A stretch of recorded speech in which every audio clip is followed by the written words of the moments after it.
তুমি এতদিন ধরে ওকে আগলে রেখেছিলে তো, তাই আজ ও চলে যাচ্ছে বলে তোমার এতটা কষ্ট হচ্ছে।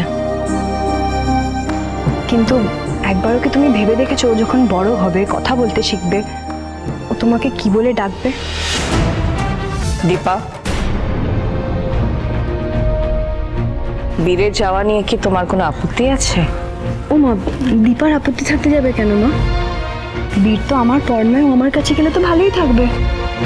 কিন্তু বীরকে তো আমিও ভালো রাখতে পারতাম দিদিয়া। দীপা, তোমার যত্ন নিয়ে আমাদের কারোর মনে কোনো সন্দেহ নেই, কিন্তু তুমি বীরের জন্মের পর একটার পর একটা ঘটনা সাজিয়ে দেখো। এই বাচ্চাটাও কিন্তু প্রথম দিন থেকে ওটা ভালো সিচুয়েশনে ছিল এমনটা নয়। আমাদের সোনা বাবার কাছে ছিল, রূপা তোমার কাছে ছিল, কিন্তু বীর ও জন্মের পর থেকে কাকে পেলো বলো? বীর তো দীপের থেকেও ছোট, কথাও বলতে পারে না, তাও ওর ওপর থেকে তো কম ঝড় যায়নি। ছোট তো, তাই কথা বলতে পারে না।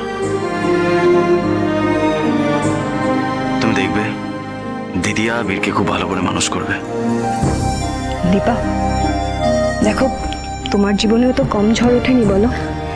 এবার তুমি আগে নিজের জীবনটা একটু সেটেল করে নাও, একটু সাজিয়ে গুছিয়ে নাও নিজের মতন করে। কিন্তু বীরকে ছাড়া আমি বা মেয়েরা কি করে থাকবো? আসলে কি বলো তো দীপা, তুমি এতদিন ধরে ওকে আগলে রেখেছিলে তো, তাই আজ ও চলে যাচ্ছে বলে তোমার এতটা কষ্ট হচ্ছে। কিন্তু একবারও কি তুমি ভেবে দেখেছো ও যখন বড় হবে, কথা বলতে শিখবে, ও তোমাকে কি বলে ডাকবে?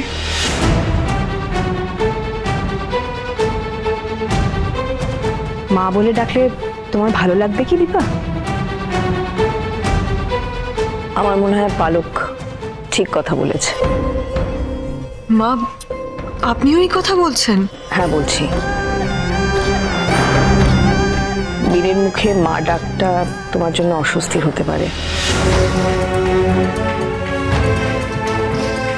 তাই ছোট, উর্মি, পালক সবার সাথে আলোচনা করে এটা আমি ঠিক করেছি যে বীর যদি পালকের কাছে যায় তাহলে এই বাড়ি থেকে দূরে থাকবে,